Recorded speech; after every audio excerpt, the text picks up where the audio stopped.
All right, we're recording. Hey guys, how are you guys? So it's Gio and Christian's not here today, so It's we Hector. we have Hector as the substitute, and today we have somebody from Hawaii visiting. So what's up, Courtney? What's up, Gio? What's up, Hector? What's up, Courtney? What's up, everybody out there? So what are you doing here, Courtney? Well, actually, I came for unfortunate circumstance. One of my good high school friends of mine, he actually passed away about 3 weeks ago. So I'm actually here for a funeral, which will be tomorrow.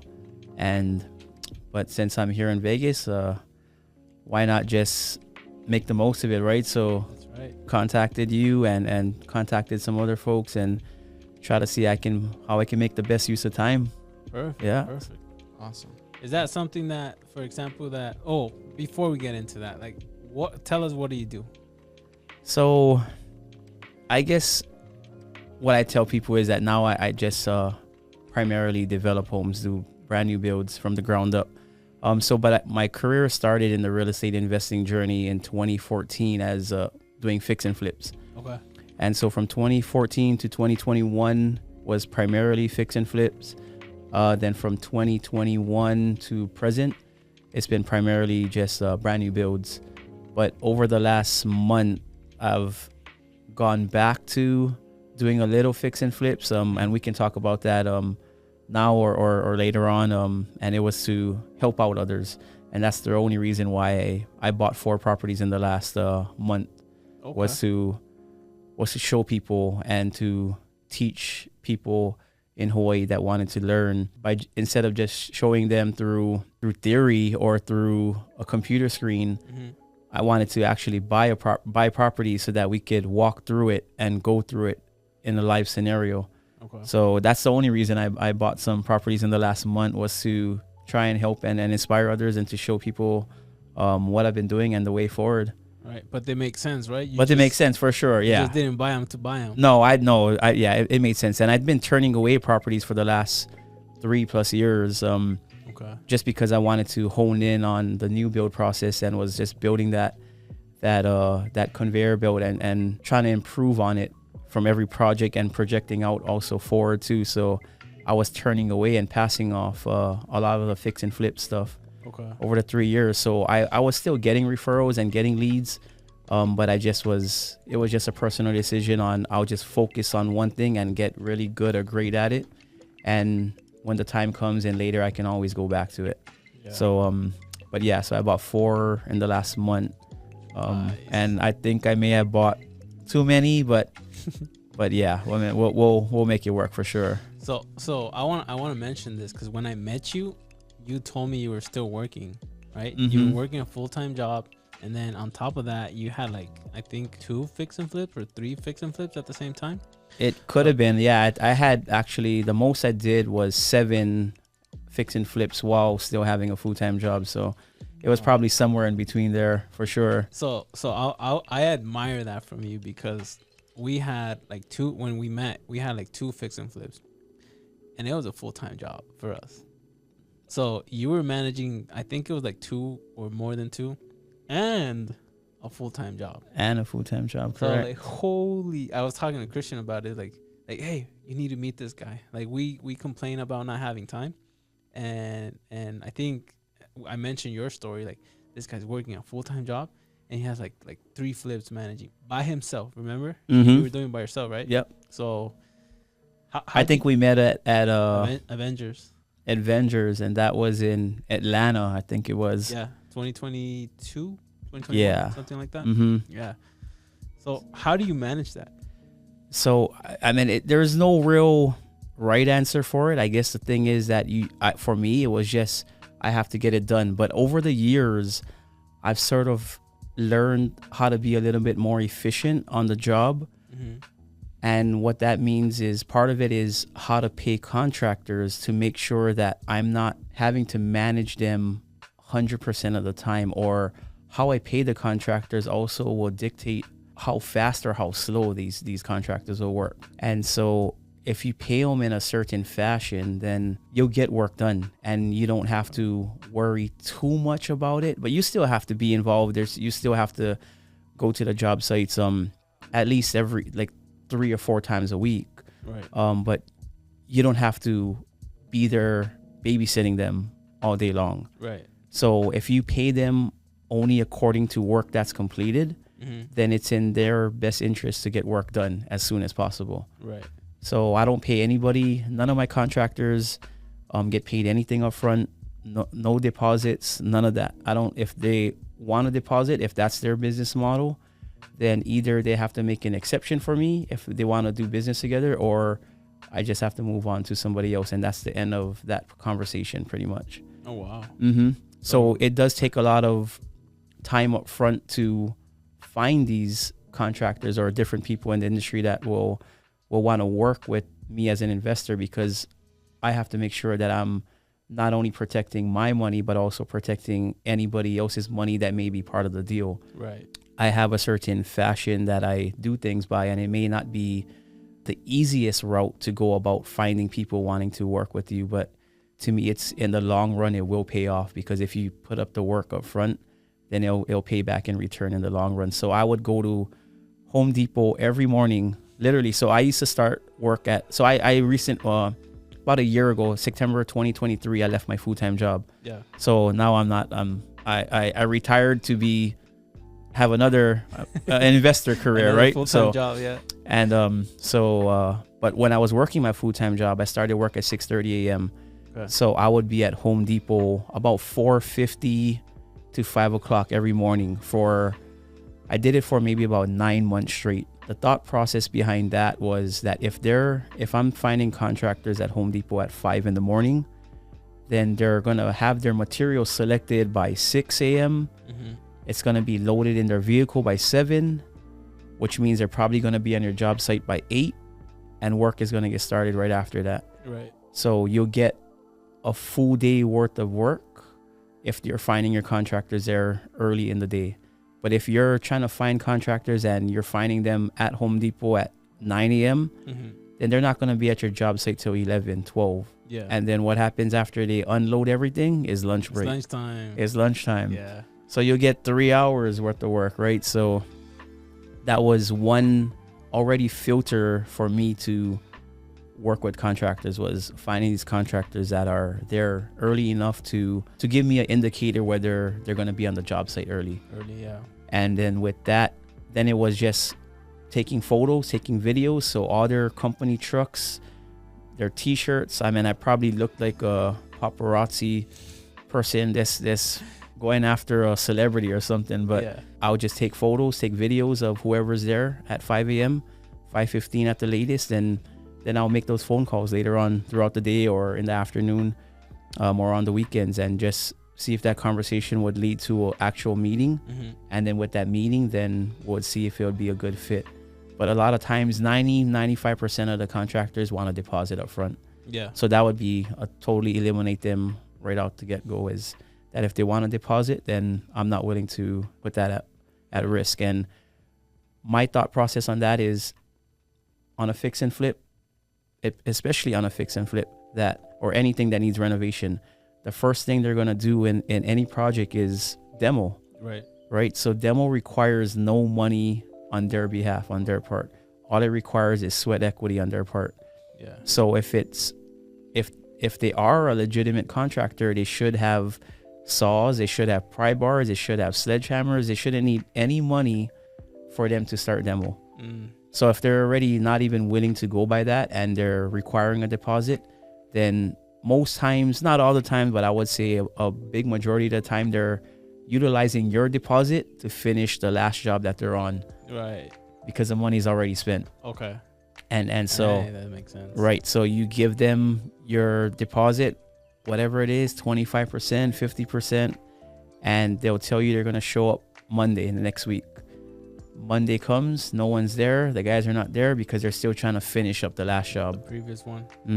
That was all learning lessons. How'd you find that out? Like, did somebody teach you this, or this was pure experience? Or it was. How'd you find it out? I mean, I heard about it, but every time when you're meeting a contractor, you're giving them the benefit of the doubt. So when they'll tell you they're going to show up on Monday, you're expecting them and you're thinking they're going to show up on Monday. And the story and the conversation can be real good. But when Monday comes and they're not there, they're like, oh, we're going to be there Tuesday. And then Tuesday come and they're not there.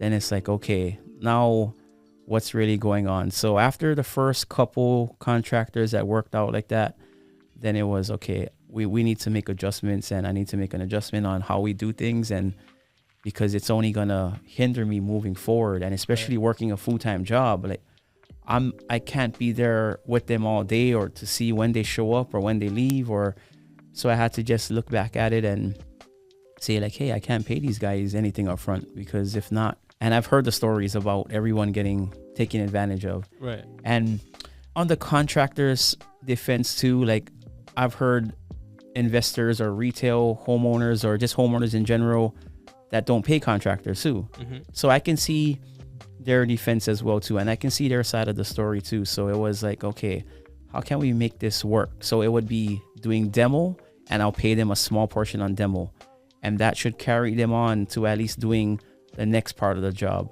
Okay. And so building out that pay schedule on how you pay them is definitely it's a valuable piece of the puzzle, is because you only pay them. So if they want, I'm not going to pay them per week, because they could have started 20 different parts of the job, but completed none of it. Right. And so you can't pay them per week, because that's just only going to give them the opportunity to start everything and maybe not finish any of it. Right. So although it might look like they're doing a lot of work, nothing really got completed.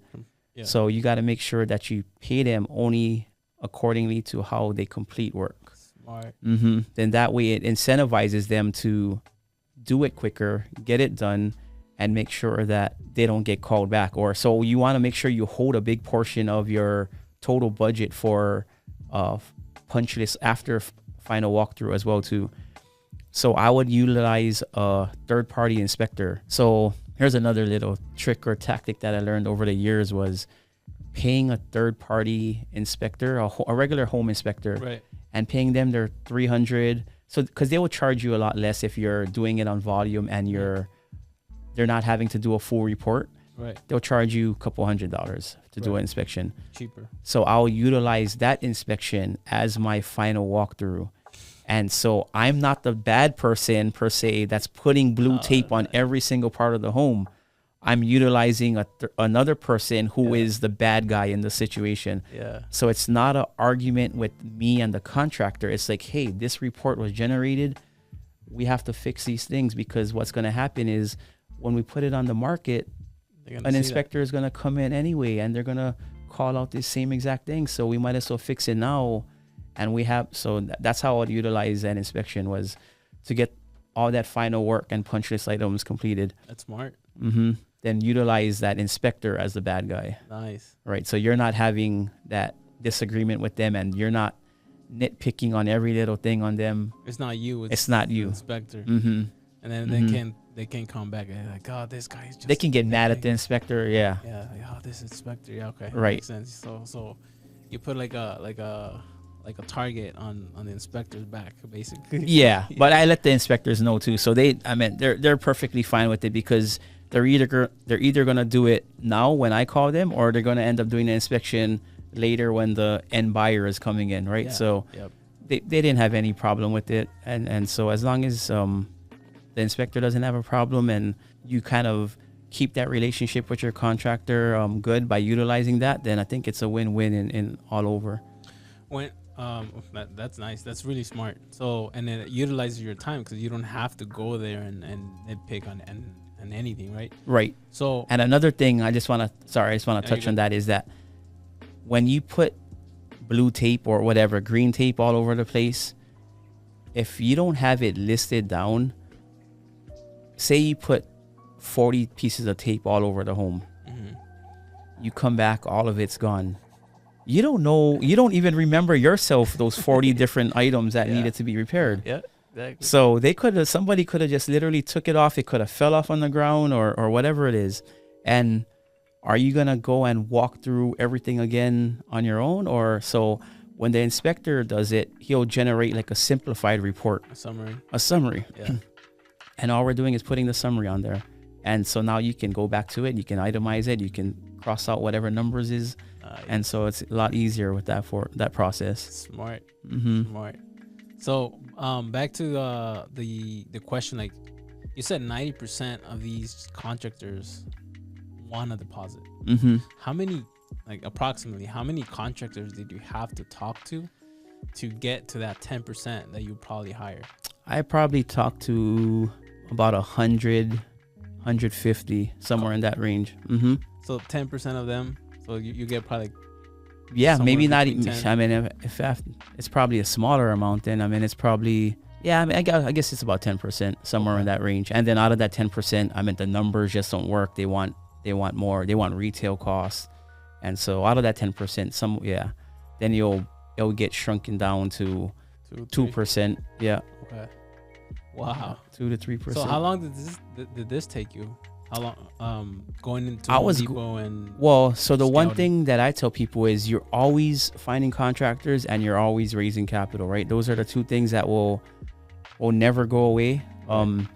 Is because the contractors that we work with now are probably not going to be the same contractors that we work with in 10 years or 5 years. Right, yeah. Because for the most part, we're finding smaller base contractors where there's not a lot of overhead, and that's the way they're able to pass their savings on to us.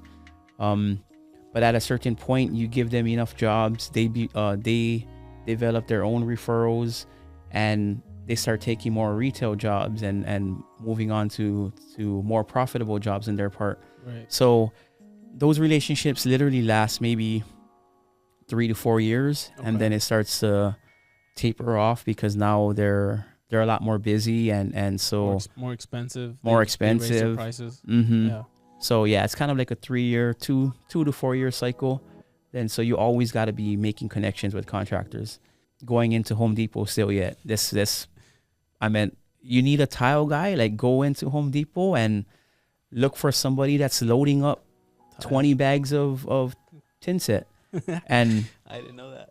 Right. So most times if they're loading up 1 or 2 bags then they could be a contractor or they could be just a DIY guy. But if they're loading up 20 bags or anything of that sort, then chances are they're probably a contractor. So you just have a conversation in the aisle and go from there. Yeah. And see how it goes. That was my next question. Like, what's the conversation with them? Do you set expectations on the first conversation, or when does that happen? Like, hey, just so you know, I'm a hiring inspector, so they're gonna nitpick your work. How does that conversation develop? So that conversation normally develops, I want to say after they already agree to working with your pay schedule and your pay structure, and just letting them know like, hey, because when you're sharing your pay structure with them on how you're going to pay them on that job, then a big portion of it, 20% normally I save is for final walkthrough. Right. And so now that conversation is going to come up, like they're going to ask like, hey, I know this is 20%, which could be a big amount. I mean, depending on how big the job is, but you want to make it somewhere where it incentivizes them and makes them want to come back to finish that punch list item. Okay. So somewhere in that 10 to 20% range would be a good number.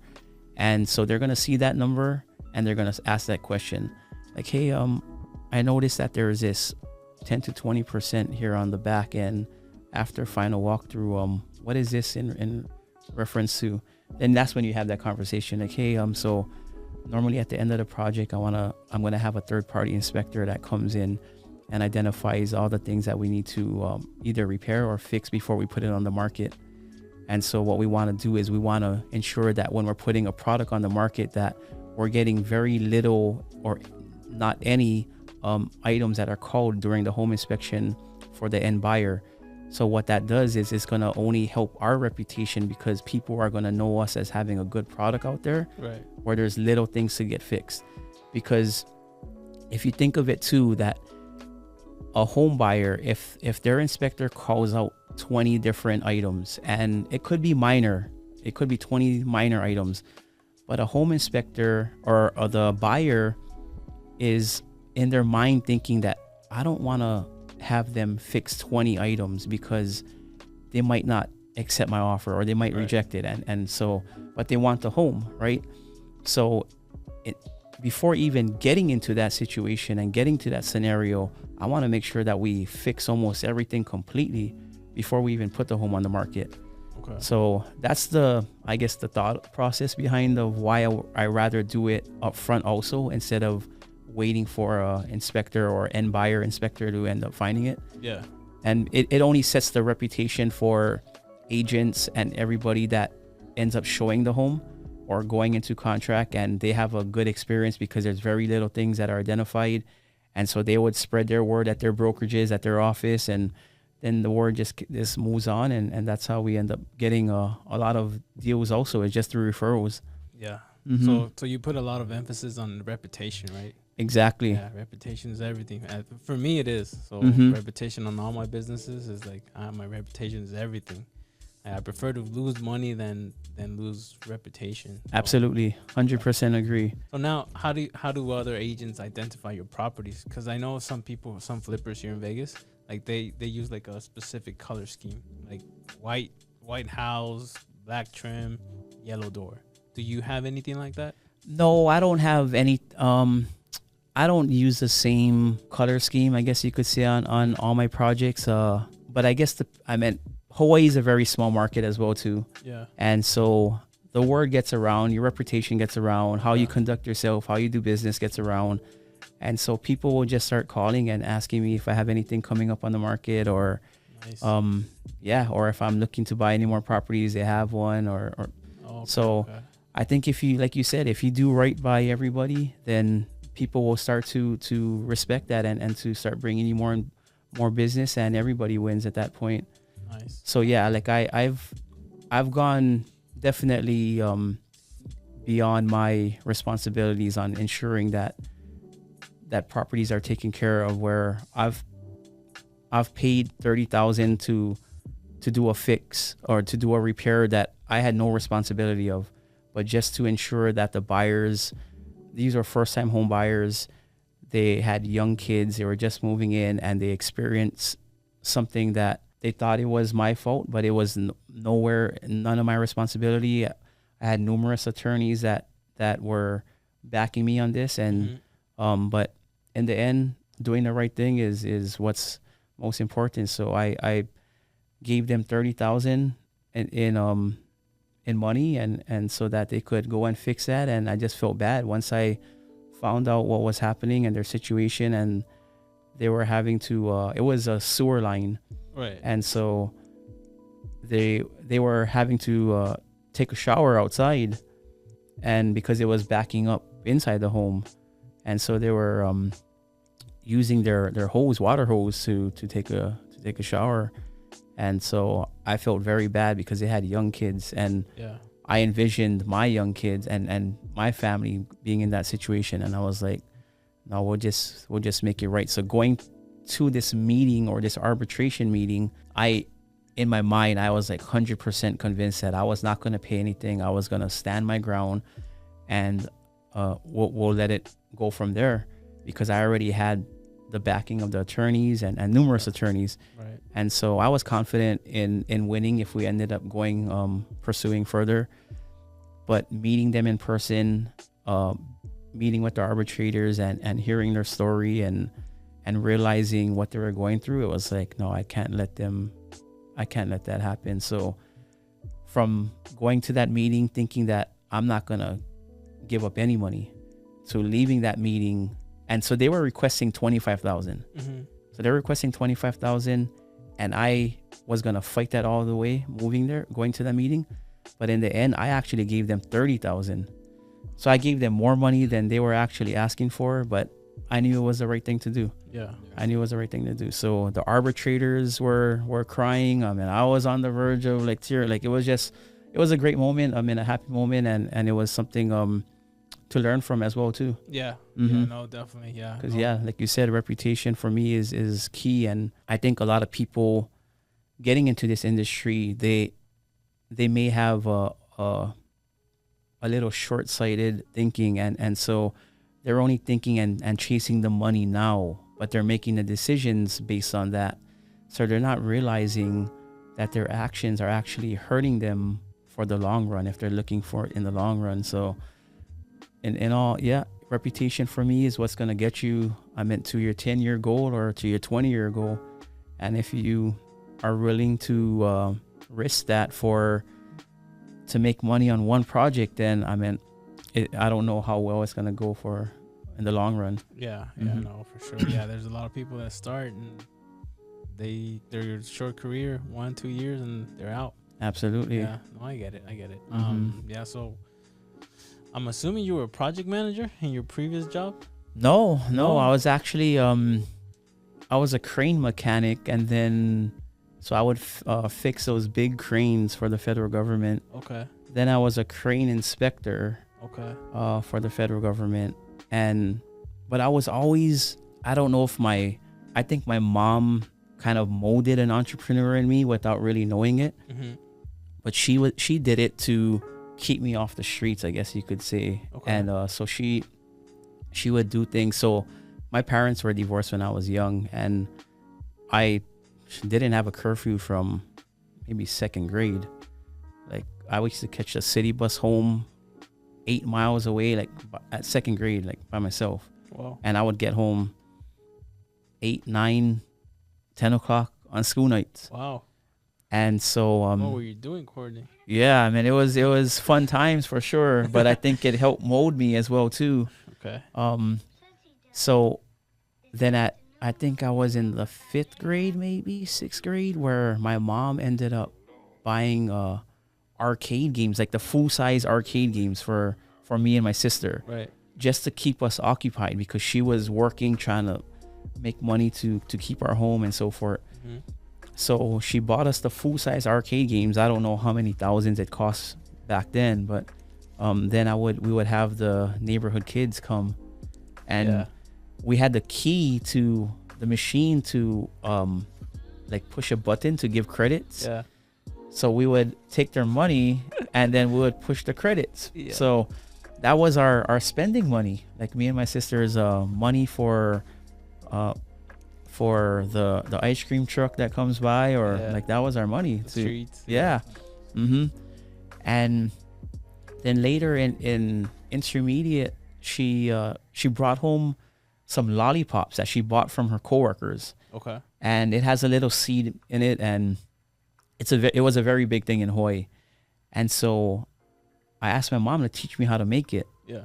So she bought the ingredients. She showed me how to make it, and I made my first batch, sold it at school, and rolled that money over into buying. So at one point I was making $40 to $50 a day, every day. Wow. Like if my mom dropped me off to school, mm-hmm. on those few occasions that she did, all my classmates would be chasing our car, waiting for me to get out, because I only had 80 to 100. So I used to sell it for 50 cents. So I only had 80 to 100 lollipops, and it would run out within a matter of 10 minutes, 15 minutes. So then it got to the point where the school got involved, because it was dangerous, because the kids were running onto the road and blocking our car and so forth. Yeah. Because they were trying to stop us, so that I got to get out and sell it to them. Yeah. So the school got involved and said, yeah, you can't be doing that no more. And then from there, that got me into making money to build my first lowrider bike. So this was mid 90s. Yeah. So I made it. How old were you when? I was 13, 12, you were 13. Very young. Mm-hmm. Then back then, breakdancing was a very popular thing. I remember. And everybody wanted to wear baggy clothes, baggy pants. Mm-hmm. And there was very few manufacturers that made it very baggy. Mm-hmm. And the manufacturers that did, they were very expensive. So I don't know how I seen this, but I seen somebody that sold that would open up their pants, the inseam of their pants, mm-hmm. and would sew on an extension in the middle of their pants to make their legs baggier. Right. So I asked my mom to teach me how to sew. So she taught me how to sew, and I was off to the races on selling pants at school. $80, $100 a pants. Wow. Yeah.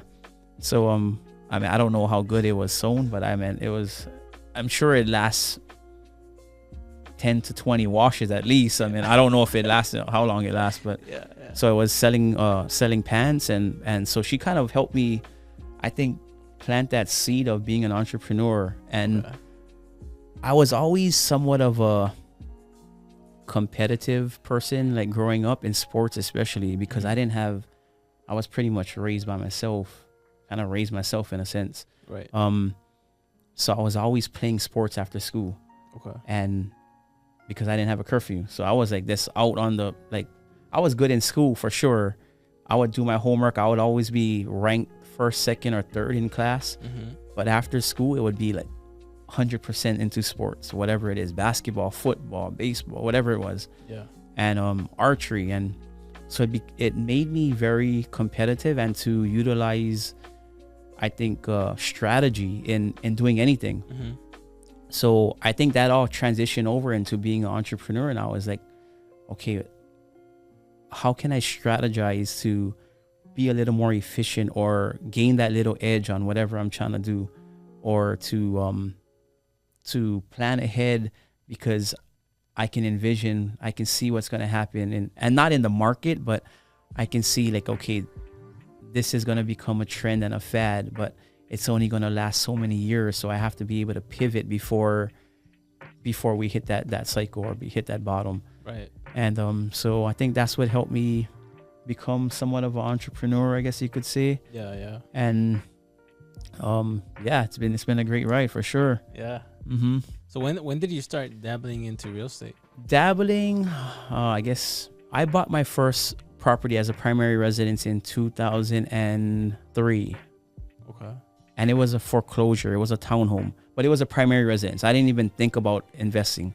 Right. So just somewhere to live. Somewhere to live, and yeah, how was the family?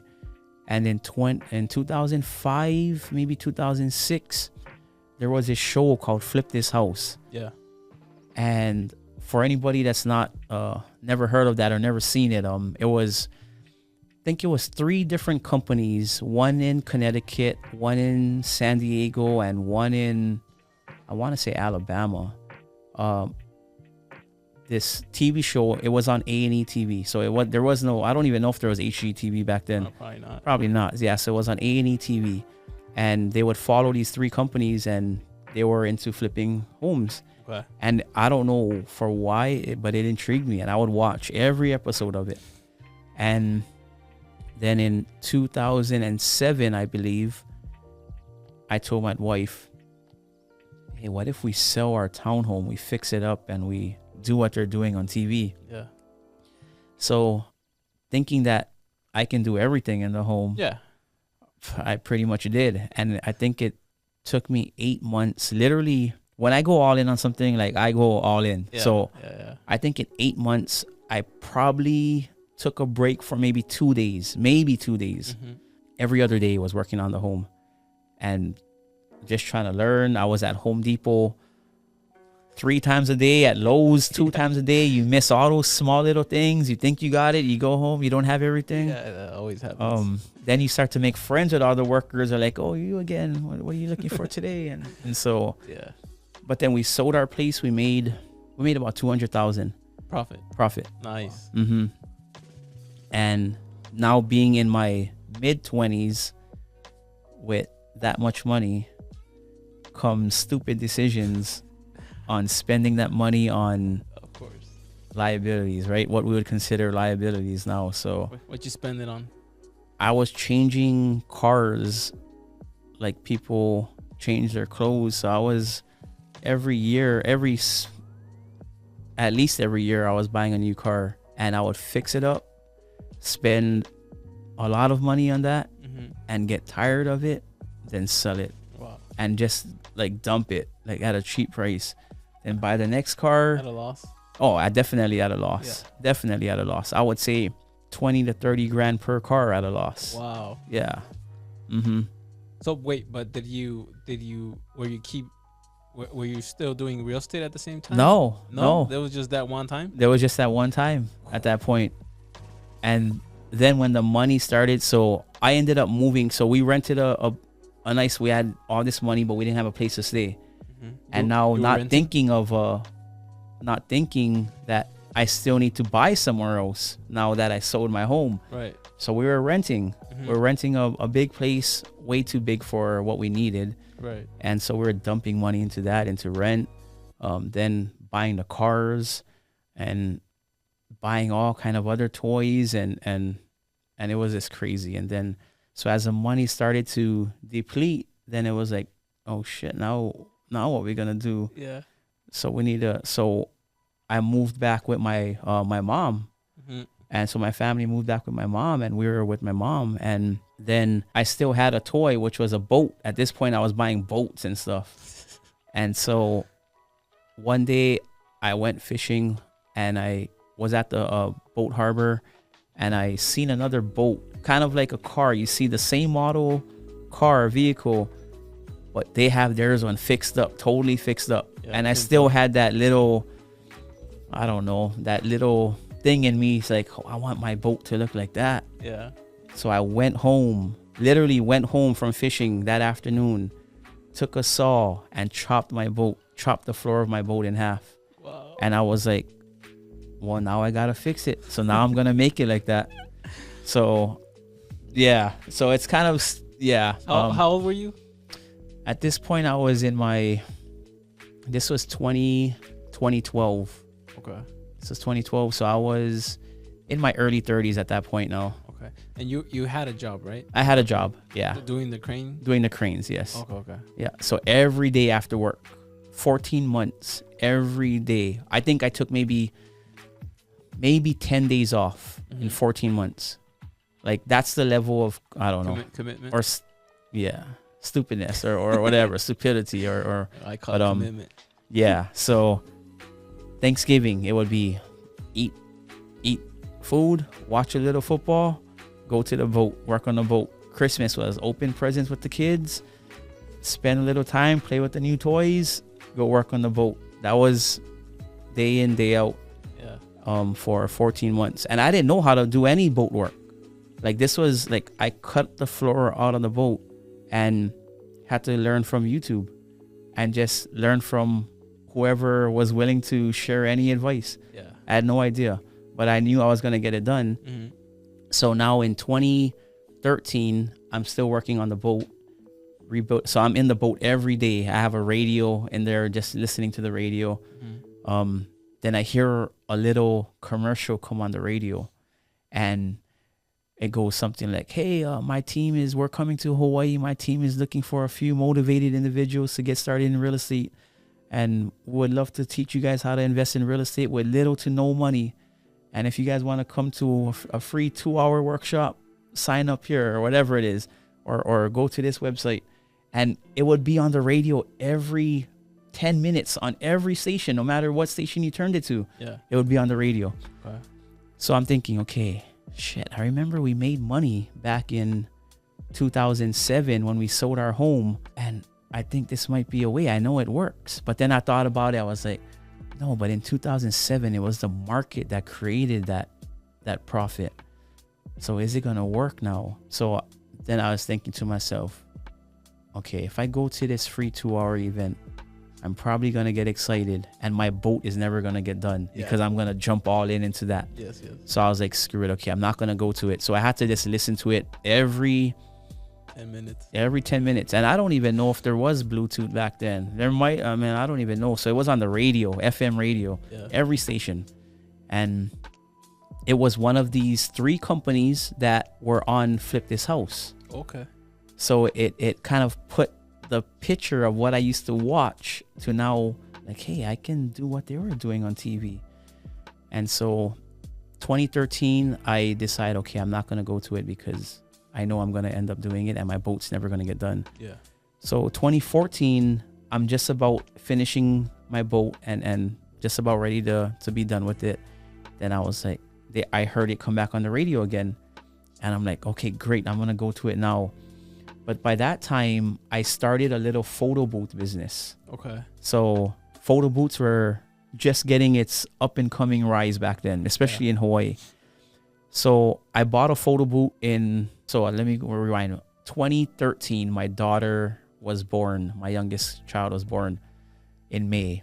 And I think in April, I think a month before my daughter was born, I ended up buying a photo booth. I didn't know nothing about photo booths. Didn't know.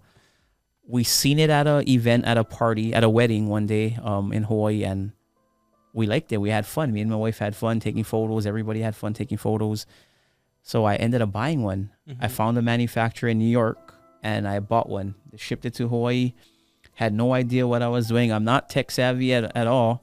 And I was like, I'm going to make it work. Yeah. Right. Yeah. And especially with my daughter being born, I'm like, there's no excuses. I have to make it work for her. And so now we're doing this photo booth business, and we're building traction. We're getting business, getting events, getting bookings. And 2014 comes around, and I go to this free 2-hour workshop that I heard on the radio the year before.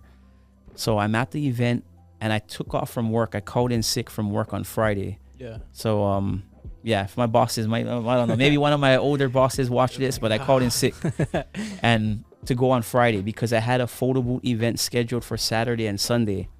And well, this was a 3-day event. So I actually called in sick to go to a 2-hour event, the free one. Yeah. Then at the free event, they sold me a 3-day event. Yeah. And a 3-day event was like $200 or $300 or something like that. Relatively cheap at that time. So I signed up for that, not thinking, I didn't have any photo booth event scheduled at that time. So I paid the $200, $300. And now by the time the event comes around, I have photo booth events on Saturday and Sunday. So I can only attend on Friday, this 3-day event. So I called in sick from work, and I remember this day like it was yesterday. I remember what lane I was driving in, how the sun was shining. Like it was I guess it's a pivotal moment in my life, so I remember it. Event. So I go to this this $300 3-day event, and within the first, so I'm scared to talk to anybody at this event. I'm thinking everybody here is super rich. Super rich into real estate. I don't know who to talk to. I don't know what to say. I'm hearing people talk about hammer point and all this stuff. I didn't know what that was back then. But so I knew that I'm going to rush to the front row and sit down in the front because I just wanted to learn whatever I could and absorb whatever I could in that one day that I was going to be there. Yeah. So limited on time. Okay. So, and I told myself driving there that I'm not going to sign up for anything because I knew there was going to be a product to be sold. Yeah. They're not making money off of $300. Yeah, correct. So I told myself that I'm not going to sign up for anything. So now I'm sitting in the front row. Within 30 minutes of this presenter giving his speech, he's identifying all these problems that I was currently having in my photo booth business. And it almost felt like he knew my life story and he knew what was happening and he was talking directly to me. Yeah. And I was like, almost like shocked and stunned that how can he know everything that's going on in my business when I don't even know this guy and he doesn't even live in Hawaii. Yeah. So I'm learning. We go to lunch. Then after lunch, I see him walking back to the room because it was a big event. There was probably, if I had to guess, 1,500 to 2,000 people. Wow. Yeah. It's like a clever investor kind of event. Okay. I think it might have been big. Yeah. It was like one of those events, but it was $300. And so I caught the speaker and I was like just thanking him for sharing whatever he had. Because at that point by lunchtime, I had a lot of different takeaways to implement in my photo booth business. Never thought I was going to do real estate, but I knew that it was worth the $300, even if I only attended that one day worth of learning. Right. So I approached him. I thanked him for sharing, and I told him that unfortunately I won't be able to attend Saturday and Sunday. So if there's any advice he could give me, then he asked me, well, why aren't you going to attend Saturday and Sunday? And I told him that I have a photo booth business. He didn't even know what that was, so I explained it to him. Yeah. And first thing he said is there any other competitors here in Hawaii? And I was like, yeah, there's a few. And he said, did you ever call them up or you ever spoken to them? And I said, no, I never did. Then he said, well, do you want to come back on Saturday and Sunday, tomorrow and Sunday? And I was like, yeah, I would love to come back, but I have these events that I have to make sure that I service. And he was like, well, okay, let's research them right now. So he said, take out your phone. And so he said, okay, Google these other companies. And what I want you to do is call them up and introduce yourself and ask them if they're willing to take your events over for you. And in my mind, I'm thinking, no way I'm going to give my events up to a competitor, right? At that point, I'm like, I built this relationships. I got the bookings. I did whatever marketing. I'm never going to give up these events. Then he was like, no, like, yeah, I want you to call them up. If you really want to attend Saturday and Sunday, I want you to call them up and introduce yourself and ask them if they're open for another event tomorrow and Sunday. So I'm just about ready to call them up. And right before I call them, he tells me, oh, wait, so what, after you tell them that, say in exchange, you would like $100 referral fee. Right. But I didn't know what was going on. Like, this is like my very infant stage of being an entrepreneur, like a real entrepreneur. Right. And so I was just like deer in headlights. Like, I wasn't sure what was going on. I was like shocked. I didn't even comprehend what was happening, but I just followed what he said and went through with it. So I called them up, introduced myself, gave them my events. They agreed to the $100, and I was still in shock. And I was like, yeah, but I'm losing money. Like, I was gonna make. You're not making as much. I'm not making as much. Yeah. Exactly, right? So I was like, shit, I'm still losing money. Did I do the right thing? Then after I hung up, then he told me, the speaker told me, now they're gonna be long-term business partners with you, because when they get too busy, they're going to end up calling you and seeing if you are able to take on their bookings. So although you gave them one booking now, but you're able to attend Saturday and Sunday, you don't have to set up your equipment. You don't have to be there the whole time. You don't have to break down your equipment, and you can be here and learn what you really wanted to do. And I was like, still kind of shocked, but I was like, oh damn, that was pretty neat. Yeah. And so Saturday, so I go home and I tell my wife now, like, hey, so I'm trying to, Friday when I went home, so this was lunch on Friday, right? So now I'm sitting in there the rest of the day on Friday. I can kind of think a little bit different, because now I know I'm going to attend Saturday and Sunday, where before I was just thinking that I got to absorb whatever I can in that one day. So now Friday, the day ends, I'm going home. My wife, I'm telling my wife, because my daughter was just a few months old at that point. I'm like, hey, I was able to come back Saturday and Sunday. And she's like, what? How are you able? I was like, oh, we gave the events to another company. And she was like, what? And I was like, yeah, but we made a couple $100. We made $100 referral. She was like, yeah, but you lost. We was going to get this much money, but you're only getting 100. Yeah. And so me trying to explain it to her, I don't know. I probably did a horrible job. Yeah. But I was still trying to process it and comprehend it as well too. But anyway, so I attend Saturday, attend Sunday, and all the light bulbs in my head is going off. Like, that makes sense. That makes sense. This was a problem that we had when we were renovating our townhouse and so forth. And I'm like, shit, this could actually work. And so Saturday, I knew they're gonna hit everybody, hit the crowd with the pitch and with the price, right? Yeah. And so now I'm like, shoot, I gotta pitch this to my wife and get her to agree. And so there was 3 levels at that time. There was a $10,000 level, which was the lowest, a $25,000, which was the middle, and then a $50,000, which was the high. So I went home and told my wife, and she was like, no way are we gonna do that. And I was like, no, I think it's possible. I think initially I had a plan, and which is probably not great at that time, but I had a plan that I'm gonna pitch her on the highest one, which is the 50,000, which we didn't even have 50,000 at this point. We blew all our money, most of the money already. Yeah. But then I was gonna settle for the 25,000. So I pitched her on the 50, and I would be like, hey hon, but okay, well, if we can't do that one, then can we do this one? But we still didn't have that money either. Yeah. But I was like, okay, that's so it sort of worked. And she was like, well, I know if anybody can do it, I know how crazy you are to make sure that you're gonna get it done. So done, yeah, yeah. yeah. So okay, I think we can do it. And so she said, oh, well, I won't be able to really support you because we have our daughter and all that stuff. And I was like, yeah, you don't have to. I'll go to work. I'll do the photo booth business and I'll build this real estate business. So when I started, I had those three business, like the full-time job, the photo booth business, and the other business. And so to hear or when people tell me that there's not enough time, like to me there is, but it's just you gotta make it a priority, right? And yeah, things are gonna have to get sacrificed in order to achieve it. But exactly.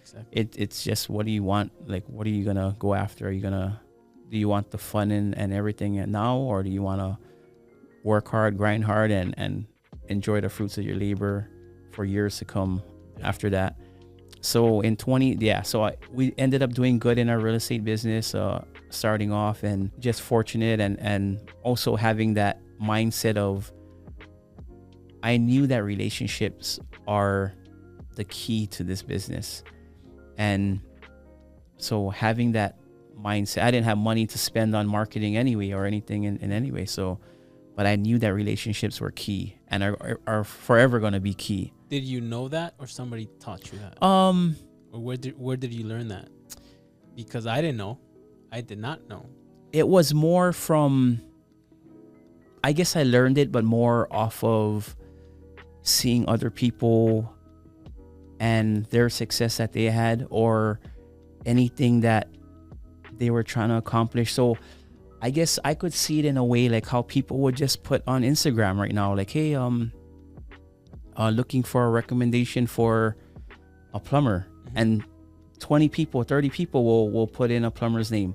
But this was pre-Instagram, pre all of that. So I knew that it worked the same way, but it's just the technical side of it wasn't there. Right. So it was more of a personal relationship based type of thing. So I knew that it worked in a similar fashion, but you just had to be more hands-on, and you just had to be more putting in more effort to go out and make those connections. So yeah, so that was early on where I kind of could see like relationships are a key part of the business, and it's always going to be, no matter what business, no matter what we do, if we treat people or treat others like we want to be treated, then they'll help us get to where we want to be, or they'll help us get what we need as well too. So that kind of helped propel us in the early stages. And then I ended up selling that photo booth business in 2016, because at that point I got too busy in real estate, and the money was good for a side hustle in photo booths. Like, it was a pretty good side hustle industry, but it wasn't real estate money for sure. Right. So I had to make a decision whether we're gonna scale the real estate business and keep the photo booth business, or just sell the photo booth business. Okay. So yeah, I sold it in 2016 at a crazy good deal for the people who bought it. And so yeah, from there, then it was just like focusing more on real estate, but I still had the full-time job. And in 2018, I wanted to leave my full-time job. Like, it was already at a point where, in my opinion, it was a no-brainer conversation with my wife. But at that point, my wife, she was a little nervous about it. Yeah. And she was just wondering, how long can this sustain? And so at that point too, she wasn't working. So I had her quit her job. When I joined that real estate mentorship in 2014, I told her that she has to just stay home and focus on our kids and the home stuff, because I won't be able to go to work, do the business, try to build the business, and had the photo booth business at that time too, and then have to go grocery shopping for milk and all these other things. Right. So I said, my mind is not going to be able to transition to all these different things and be as efficient. So you can stay home and worry and focus on the home stuffs, and I'll go out and earn the money for our family. Yeah. So that's what happened. But now in 2018, when I wanted to leave, my wife wasn't working at that point already. I mean, she still wasn't working, and she was just taking care of the home things, which is great. But then it created a different mindset with her, because now she's not able to earn income and contribute to the family income. So if something happens to me, or if the business goes down, then we're gonna be in a bad state, in a pickle. Yeah. So you've been talking about a lot about sacrificing, right? So that's what I'm getting, right? So you sacrifice sleep to go to Home Depot and go meet your contractors. You sacrifice having extra income.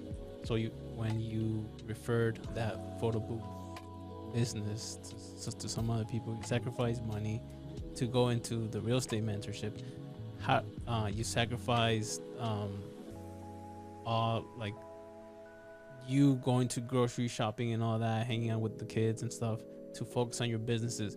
How do you determine exactly like which items to sacrifice and which ones not? How do you, in real estate lingo, how do you underwrite which sacrifice is willing to execute or not?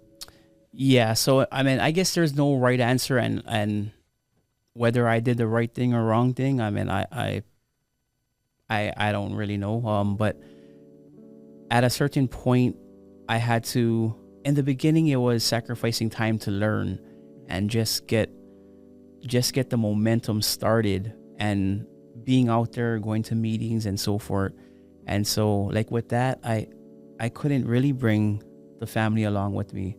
But once we started to get projects and actually be in the business of doing the projects, then it was a little different sacrifice. So yeah, we didn't do a lot of, our day would revolve around the business, I guess you could say. So we would bring the family to the project, and then from the project, we would go to the beach, or we would bring the family to open houses, and then from open houses, we would go to the beach or go swim or go do something else. But it wasn't like a straightforward from home, we're going to the movies. It was, okay, kids, we're gonna go from home, we're gonna go check on a project, or we're gonna go look at this or meet somebody.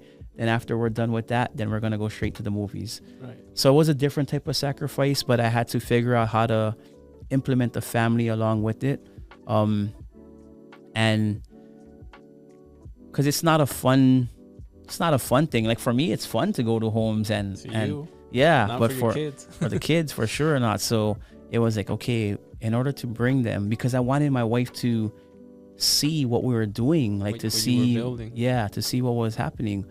And so, but in order for that to happen, we had to bring the kids along. Right. So to bring the kids along, we had to, I don't know if you want to say bribe them, but we had to reward them with something in the end, right? So it was like, okay, we're gonna go look at homes, then we can go swim. Right. So we would pick an area to either swim or to eat or to do something around the project, because some projects were an hour away, and so we would check on the project, and then we would go to the beach and hang out and barbecue. Then instead of me driving to the project for 1 hour to be there for 20 minutes and then to drive back home for an hour, it was like, okay, we'll drive an hour, we'll be there 20 minutes, and we'll just drive 5 minutes away to the beach and go swim. Yeah. Then it's not as, even for me, then it wasn't as a dreadful event of making that drive, because I knew that we were going to do something fun. Yeah. It's basically what pays. I mean, just so everybody knows, Courtney's part of Sub 2, part of an Owners Club, fellow Avenger as well. We've been in a lot of them. So Pays was talking on last Sunday. I don't know if you were there at the Zoom. He was talking about how he does activities, and he does whatever he does has like 2-3 meanings or activities involved.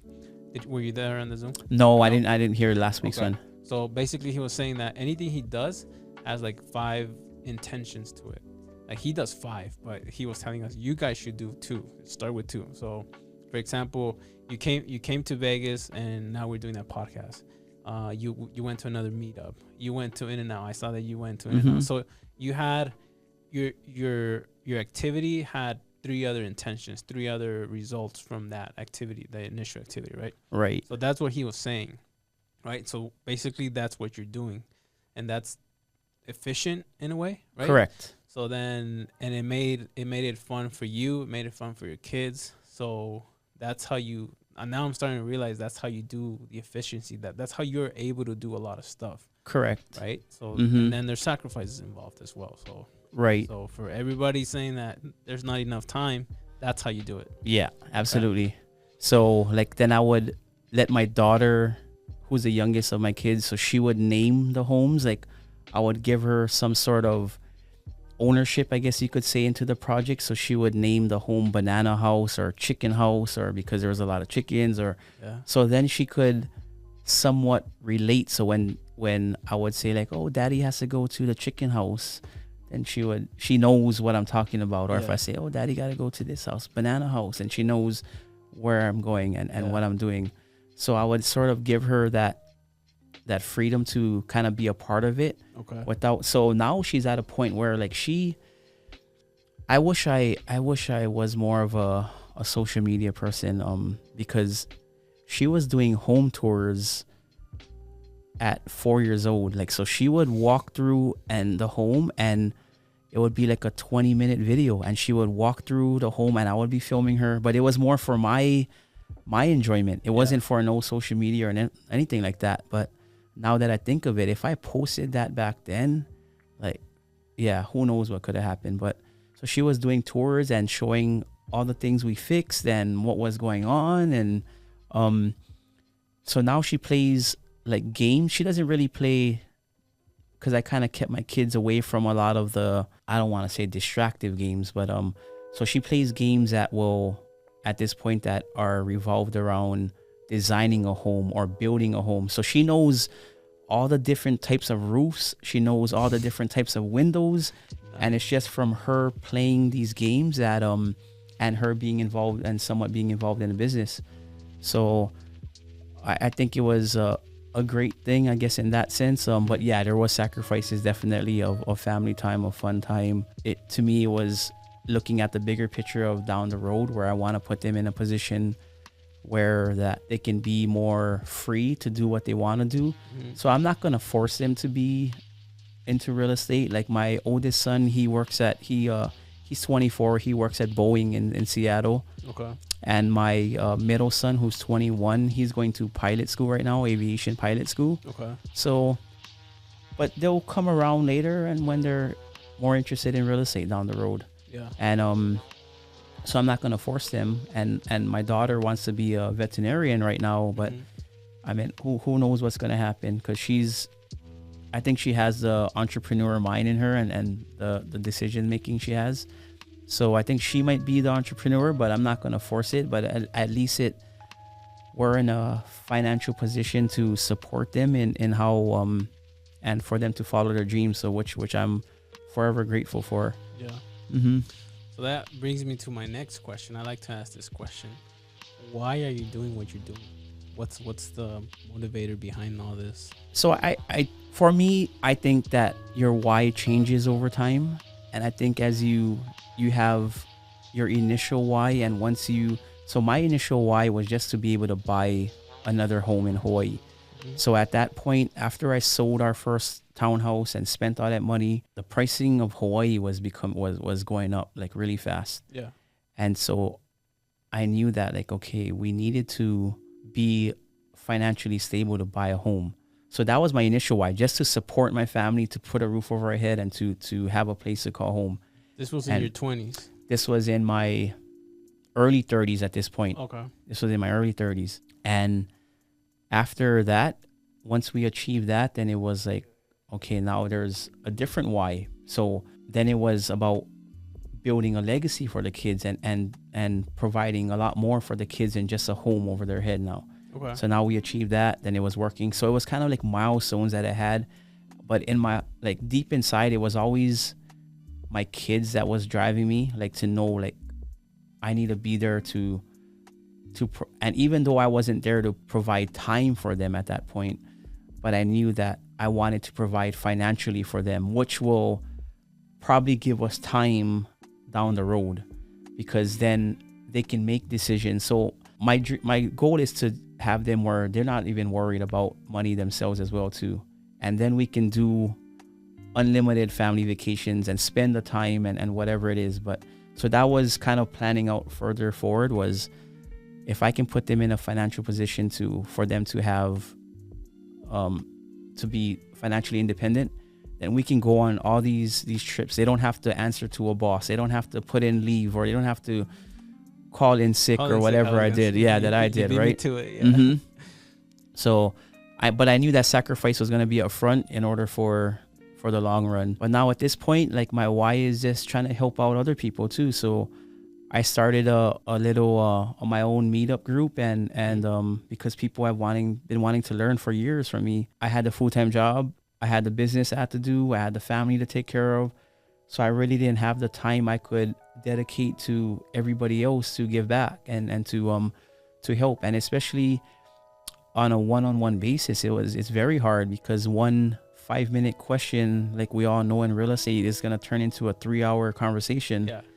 And there's no easy answer around it, right? So now I started a meetup group, and where it's sort of closed off to like 40 people, and now we can make progressions moving forward. So tying back to why I bought these flip projects is I bought it so that I could show this group on how to go through a project from start to finish, and how to underwrite deals. Because if it was just an open group, then we would always have new people that would show up every month. Right. So we weren't ever able to make traction, because you always had to go back. Go back and start at step one. Okay. So I have a open group that I have a meetup with, and once a month, and I also have like a closed group where it's this 40 people that we're gonna go progressively through it. Smart. And show them. So that's why I bought these 4 properties. Actually, was to show them the closed group, right? Show the closed group. Okay. Yeah.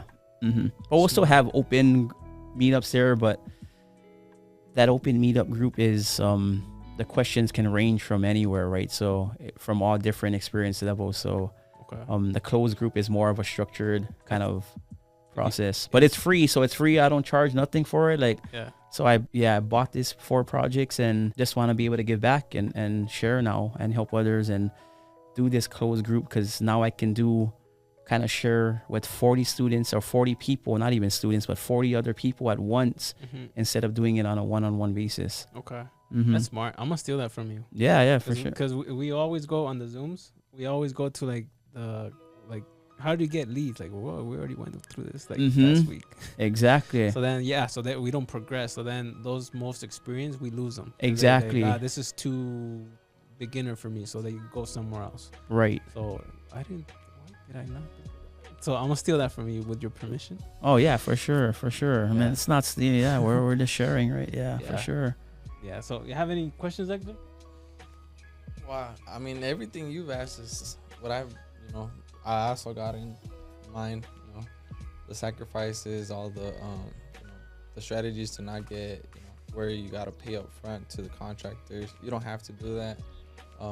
Questions that I did have, though, for the contractor side, like for materials and labor, are you just paying them labors, or are you paying just for both? Yeah, it's a good question. So I'm just paying them for labor. So I pay for the materials, or whether they put in the order on will call under my account. So I'll pay for it, but they'll pick it up. Okay. Okay. So then that way it eliminates the upcharge in the material costs. Makes sense. And then you can see what their actual labor cost is. And then now you can moving forward on future projects, you can kind of gauge and make adjustments to the price on what it should be. Because then you can figure out, okay, now if I do a little bit more on the next one, whether it's an accent wall or putting in something else, like how much is that material going to cost, and how much more time is it going to take for them to do it? Then you can kind of make adjustments like, hey, you're not going to, for example, let's think of one. So if they're going to put in a expensive door, a sliding door, versus like one of those that open up to like either a regular sliding door, or whether it's going to be like a more pocket open exterior door. So then you can figure out, okay, the door is going to be maybe $7,000 more if I do it with the pocket door style, but how much longer is it going to take them really to install it? So if it's only going to take them maybe another day more, because they were going to install the regular door anyway. So if it's only going to take them a day more to install it, then hey, then I'll have that conversation, like how much more I'm willing to pay them. like because it's only going to take them a day more versus them putting in the other door. It's not like you're giving them like a whole nother job to do. It's just that job is a little bit more in depth, and this just makes sense. Yeah. Yeah. But if you don't have if you don't have an idea of what those costs are or anything like that, then it makes it hard to have that conversation with them. But you also want to make sure, like I also make sure that I give back to them too. So whether it's bonuses for finishing early, or here's another thing that I don't hear too many people talk about, but I think it's a little trick, maybe not a trick, but a hack, right? So for one is giving bonuses to the contractors for every day they finish early. So if your daily costs, your daily hold costs can be calculated. So daily hold costs would not only be your mortgage and all of that, but also property tax. If you have HOA, all of those things, insurance can be broken down to a daily cost. So in Hawaii, I mean, I guess on average, it's roughly about $250 to $300 per day to hold it. Okay. But now if I give them a bonus of $150 per day that they finish early, I'm actually saving money as well too. Yeah. Right. So they're finishing. So yeah, you're saving $100 per day too. So it incentivizes them to finish early and also helps you save money. So even when I'm in escrow, I do the same thing. So when I'm in escrow, we'll go under contract for whatever days that they set, 45 days, 30 days, whatever their closing time frame is. Then I'll accept that, but then I'll send a counter later or an addendum later saying that for every day that they close earlier than their scheduled closing date, then I'll give them back a credit also, whatever it is, $100 a day, $150 a day. Then it makes the end buyer put pressure on their agent and their surveyor and their inspector and their loan officer to get the job done quicker, because it can be done quick, but it's just a matter of who's kind of pressuring who to get it done quick. Yeah. Especially the escrow people. Right. So it saves time, it saves money, and it gets the money back and to recycle to the next project again quicker. Smart. So yeah, so I mean also bringing food. Like I bring food for the guys like every so often. Sometimes I'll even bring my tools in my toolbox and I'll go and help them, or like just to show them like, hey, I'm not just a boss that's like telling them, hey, do this, or why isn't this done, or like I'm not that type of person. Like I want relationships and the reputation, right? And so I want to be in there with them in the trenches sometimes, like where they know like, hey, I'm not just a person that's pushing the paper and telling them that we have this deadline. Like I'll be in there with them to know, so they know like, hey, I can, and also for me to learn like, okay, this is what it takes to get it done. Like I know how long it takes now to get it done. And I don't do that often, maybe once every other month, but I'll just be in there. I'll show up with I don't tell them I'm coming with my tools are ready to work, but like I'll show up and I'll just show up and I'll work, and they're like kind of hesitant to like what to do, because now they're like, oh, is he gonna micromanage me or whatever? But I mean, they know way more than me. I'll just help carry whatever it is. Like if they need me to hold up a beam, I'm holding up the beam for them, or if they need me to sweep the job site, I'll sweep the job site, like whatever it is. But just to show that I'm not just that type of person that's only gonna do that. So then bringing them food and something as small as that to me makes a big difference. Like where you show them that you're caring, and so maybe it's So I had this one funny story is I had this one crew that I would buy every other Friday. I would buy them some beer and some poke in Hawaii, right? So and they would be finished at 4:30, and they would stay there till maybe 7:30, 8 o'clock at the job site, and their wives would be calling them, right? And so it's so funny because it was going on for months. So their wives would be calling them, and when somebody's wife would call, they already knew that all the other people gotta hit their hammer or run the saw or run the drill, just so that there's noise going on. Yeah.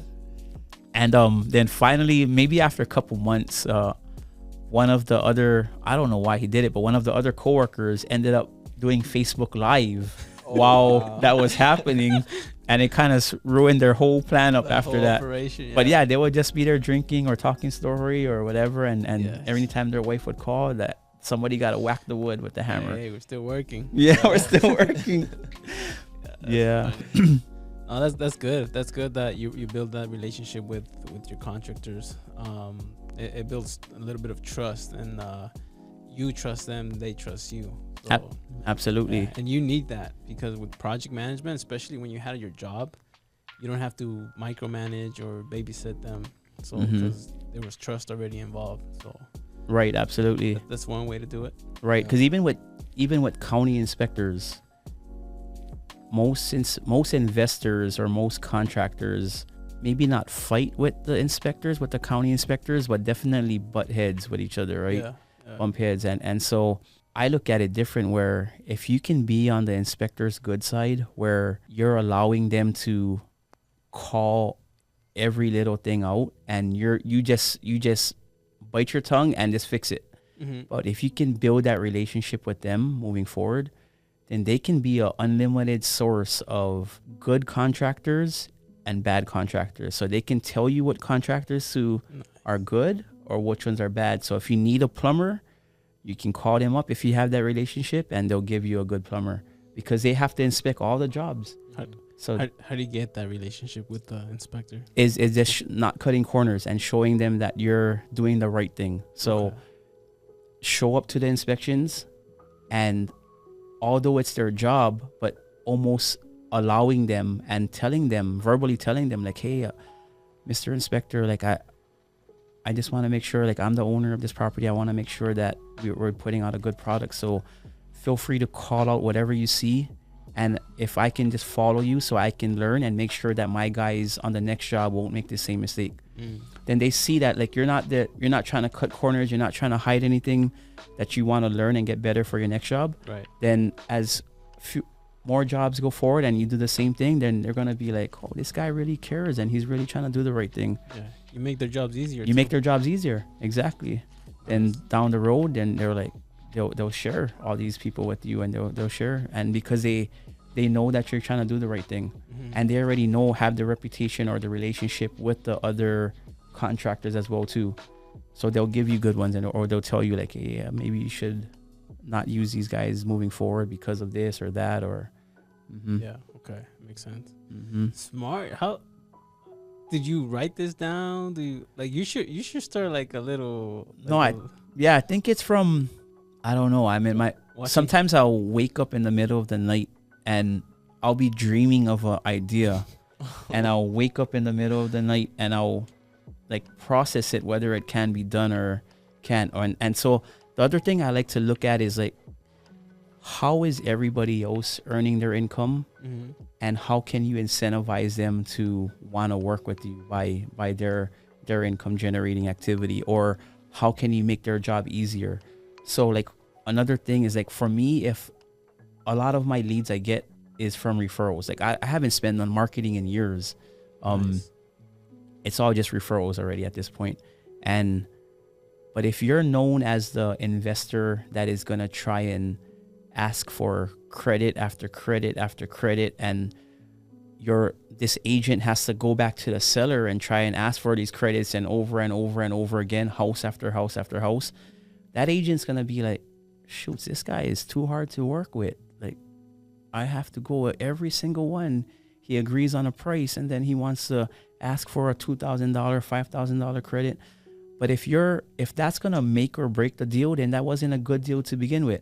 Right. So the way I look at it is like, hey, these are people that have to do some sort of action on their behalf, on their part. So I want to be known as a guy who's simple to work with, cares about what I do, and not going to burn any relationships or burn any bridges, right? So I don't want them have to go and fight. I mean, if it's something drastic, like very, very big, then maybe we'll figure something out. But for the most part, I'm not asking for credits, because I know that they're going to have that hard conversation with the seller or whoever that is. Yeah. And I don't want to be known as that person. So later on down the line, when they have another lead, are they going to give it to the person who is easy to work with, or the person who's they already know is going to give them a hard time to work with? Yeah, no, you're right. So saving that $5,000 or whatever, $2,000 or $3,000 is to me, in the long run, it's not even worth it. Right. Yeah. Because if that was a make or break in your deal, then that wasn't a good deal to begin with. Yeah. Yeah, because there's some people that just they like to negotiate just for them to feel that they win, even if it's like $100. But you're burning that relationship. Like, Absolutely. this guy's always gonna haggle me for chump change, so you kind of don't want to work with them anymore. Absolutely. Because of that. Yeah. Right. Even if it's not a significant amount, but it's the haggling is the thing that bothers most people. Right. And the So- psychology behind it, like then you're gonna be known as that person that, Yeah. like you said, you probably know the people already that you've worked with that are known for doing that. So, are you gonna send them a lead? Maybe or maybe not. But if you're known as a easy buyer to work with, then you're gonna get most of the leads, and you don't have to worry about leads anymore. Yeah, Mm-hmm. that's good. So how many deals have you done so far? Do you have a count? No, I mean after like 120, I kind of You stopped. I Yeah, don't know how many. yeah. After 120, I kind of stopped. But then so I do more brand new development stuff now, and then buying Yeah. for fix and flips and. Why did you swap that business model from fix and flip to development? Is Yeah, it so better? Is it why? It's better for, in my opinion. And I'm not trying to sway anybody one way or the other, but in my opinion, it's a more scalable business. It's easier to do. Mm-hmm. Definitely easier to do 10 brand new builds than it is to do 2 fix and flips, Okay. for sure. So if you think of it this way, in a fix and flip, so in a brand new build, if you think of it this way, the only thing you're doing more is foundation and maybe some land work. Okay. But besides those 2 things, you're doing everything else that you're doing in a fix and flip. You're doing framing, you're doing electrical, you're doing plumbing, you're doing flooring, you're doing paint, drywall, fixtures, bats, everything. How about permits? Permits, I mean, same thing too, right? I mean, you get permits either way, but it's just a longer process to get the new build permit. Mm-hmm. But once you can develop that routine or that system of getting the permits, then it becomes so much easier. It's so much easier to manage than a fix and flip. Okay. There's no unforeseens, right? So every fix and flip we bought, I would say they have a different floor plan. Yeah. And what a different floor plan requires me as the person to make the executive decision. Mm-hmm. When they open up the walls, are we going to change this, repair it, or what are we going to do with this? Right. Remove this wall? And maybe we plan to remove it, but we open it up and we can't remove it for whatever reason. So now you have to come up with plan B and figure it out. Right. So a fix and flip, you have to be a lot more involved. Okay. A brand new build, definitely less unforeseens. It's almost like building a Lego set. They have the instructions. They all you're doing your hardest job is picking out flooring color, paint color, and fixtures Nice. and tile, right? Yeah. But you don't have to. You're not trying to figure out anything. There's no problems to solve. So it's way more simpler in my opinion. Yeah. And the returns are a lot higher. Okay. Definitely in the early stages, you're going to have to either have more capital or raise more capital on your first or second one. But once you get that situated and kind of figured out, and you do your third one, the fourth one, and now you're starting to get like hard money for it and so forth, then it becomes so much easier. Okay. So much easier. What are the returns on your investors with new developments? So my investors, I pay them 15% annualized. Yeah. So What's the minimum amount for somebody to invest with you? I mean, I guess at this point, well, it kind of like for me, I mean, I should have a set standard, but for me, it's on the story of the people as well too. Okay. Like, so if it's a single, like, so normally it's 50,000. I'll just put it out there. Normally it's 50,000, but I'll make exceptions on like whether it's like a single mom or somebody that's like looking to get started but they don't have that money and they don't, and I don't want to be the person that stops them from, because who knows what they could do in the future. Right. And so but then on the other hand, I can't put in $1,000. yeah and have 300 people at $1,000 each, right? The paperwork would be, I mean, everything would be just horrendous. So I mean, yeah, it's kind of on a, normally it's 50,000, but then again, it's on a case by case basis as well too. Okay. Mhm. Yeah. Perfect. All right. So we're like 1 hour 30 minutes in. Oh, we're supposed snap. to do 1 hour, so we're gonna cut it short this time. Yeah, I have for a lot more sure. questions for you, but we'll For save it sure. for episode 2. So if somebody wants to invest with you, somebody has questions, somebody in Hawaii, you're only doing Hawaii, right? Currently, I'm only doing Hawaii, but I Okay. will be doing other areas soon, shortly. Okay. So Mhm. if people want to invest with you, if they have leads for you, how do they contact you? Yeah, so I guess you guys can reach me on my Instagram and at the Courtney Toguchi. So the THE and then my first name Courtney COURTNEY. My last name is Toguchi TOGUCHI, and just message me on there and we can go from there. Perfect. For sure. Yeah. So you'll take land deals. Are you still doing fix and flips or not anymore? If they're good. If they're good, yeah, I might do it, but kind of not really at this point. I mean, I'll probably after finishing these 4, then we'll see. I mean, if I bring in another group of closed group people to do another sort of teaching again, then I'll buy some again. Okay. Okay. Mhm. And then to join your group, like when are your meetups? How do they join? Yeah, so they can look on my Instagram and then I'll have a link for it. But then the closed one is probably not going to be open up again until maybe January timeframe. So we Okay. just started one, and so I just want to respect everybody that's in that closed group. Right. So we want to make progression moving forward, and but then also when we reopen it again, then whatever experience levels can come in again, and we'll go from there. Perfect. Mhm. Perfect. All right, Courtney. So thank you so much for coming to accepting our invitation. Thank you. This guy's his first podcast, so he was a little silent. I was a lot. No, I was awesome. No, silent, thank very you. silent. Thank you just for so having me. Thanks Thank so you. much, and we'll do episode 2 whenever Awesome. you're in Vegas again. For sure. Yeah. For sure. Thank you. All right, guys. So that was it for today. So yeah, just you can reach me for questions, Gio Garcia on 702-533-0516 or at Instagram as well, gio.garcia.realtor. That's how you find me on Instagram. How to find you? And you can find me on Instagram as well at Hector Barrios 702. Feel free to text me there for more information about real estate investing. My phone number is 725-300-5105 as well. All right. He's single too. Just I'm single as well. Yeah. all right, Courtney. Thanks so much. Cool. Thank you guys. Aloha. See ya.